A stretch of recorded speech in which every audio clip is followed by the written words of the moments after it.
Adeemsa kootiif sababan beeku miifannaa koo harkanan eeguudhati Yesuus. Nagaa nagaa koo hundi jireenya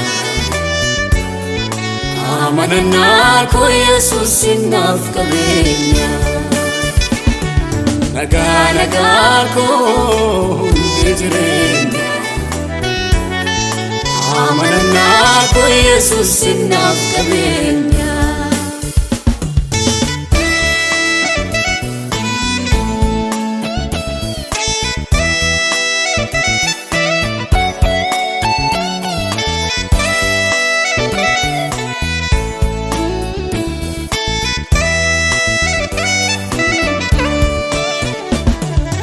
Utuzintaane torarranjiru turem makanko situ dabana mulachu demal iddom mudako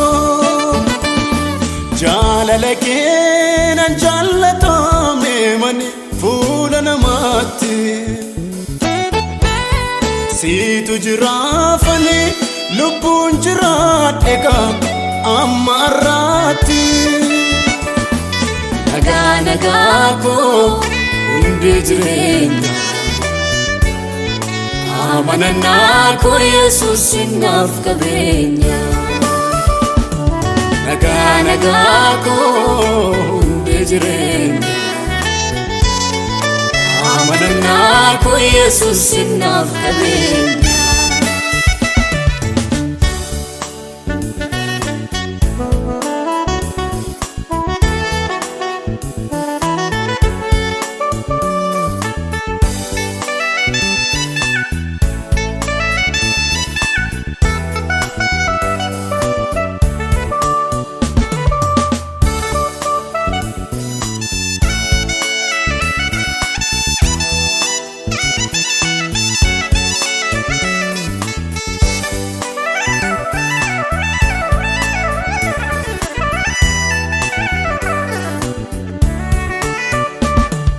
Ofatti baase dhoksa kottime nagargaarina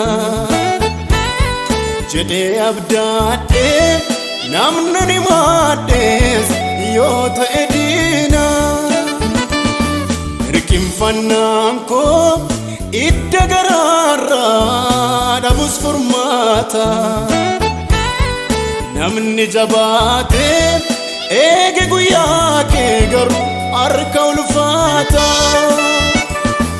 Nagaa nagaa koo hundi jireenya amanannaa koo Yesuus naaf qabeenya.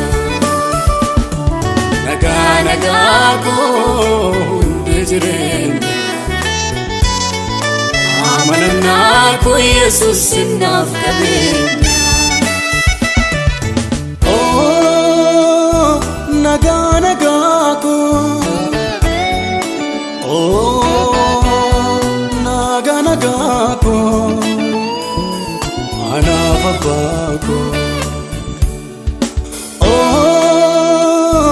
nagaa nagaa koo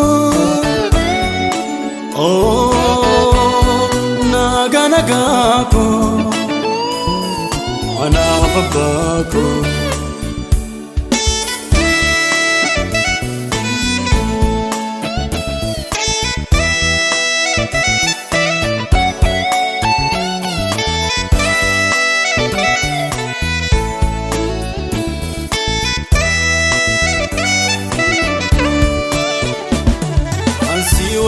Wajjiniin an walii gaala tooran gadhiisu hundi jiraates akka nagaa keetti nan boqochiisu. Baay'ee yoon taaneyyuu amma muraasa argeera jaanii qabeenya caalaa beekumsa faallada Yesuus kan kee nagaani. Nagaa nagaa koo hundi jireenya amanannaa koo Yesuus naaf qabeenya. Nagaa koo hundee jireenya. Amanannaa koo Yesuus naaf qabeenya.